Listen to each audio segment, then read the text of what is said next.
Over the last 10 days, I have visited Thailand and Bangladesh. I have spoken to a range of people from Myanmar, as well as authorities, UN agencies, international experts, and members of the international community.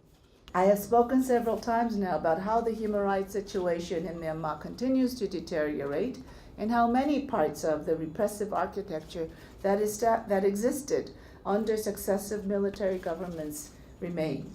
It saddens me greatly today to tell you that I believe that instead of bringing about the democratic reforms that were promised, the civilian government is consolidating what military governments worked towards for many years. Ethnic nationalities around the country continue to be subject to domination by the central government and the military, despite the official stance that they are working towards peace. It is clear to me that under the 2008 Constitution, Myanmar cannot be called a democracy. And until the Constitution is reformed, the transition to justice will not be achieved. I am greatly concerned that the enduring repressive environment is discouraging people from speaking out freely about human rights violations and injustices.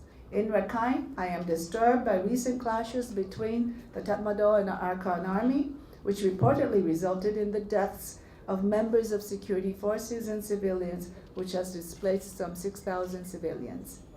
The order by the state government to refuse access to humanitarian organizations, with the exception of ICRC and WFP, is entirely unacceptable and a violation of Myanmar's international humanitarian law obligation to allow humanitarian aid.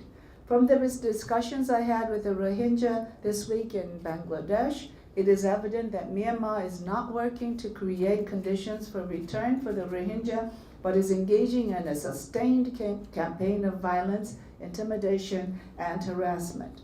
I spoke to one woman who arrived in Cox's Bazar matters of days after her father was stabbed to death by Myanmar security forces. A man I spoke to told me that he and his entire family fled recently after his mother and daughter were abducted and raped.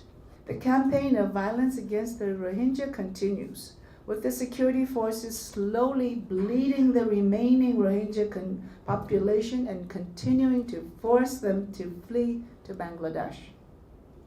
I visited the so-called zero line, the area along the border where more than 4,000 Rohingya refugees live within walking distance of their houses a few miles away. A visit to this area is a lesson in Myanmar recalcitrance and highlights that authorities there are not sincere in their discussions of repatriation. It is clear that Rohingya refugees in Bangladesh cannot return to Myanmar in the near future. Now that the election in Bangladesh has concluded, I encourage the government to begin to engage in longer-term planning and prepare the local population for this reality. I do not underestimate the burden that housing so many refugees is for Bangladesh.